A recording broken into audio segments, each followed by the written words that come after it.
IPL 2026 स्पर्धेचे अखेर प्लेऑफचे 4 संघ मिळाले।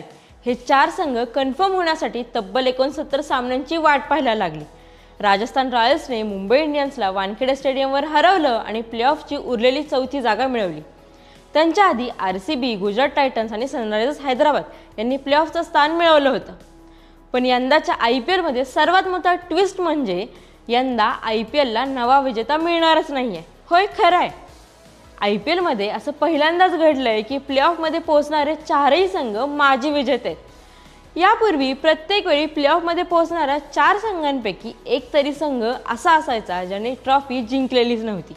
पण यावेळी प्लेऑफमध्ये पोहोचलेले RCB, गुजरात, हैदराबाद आणि राजस्थान हे 4ही संघांनी यापूर्वी IPL ट्रॉफी जिंकली आहे। विशेष म्हणजे या 4ही संघांच्या नावावर एकच IPL ट्रॉफी आहे।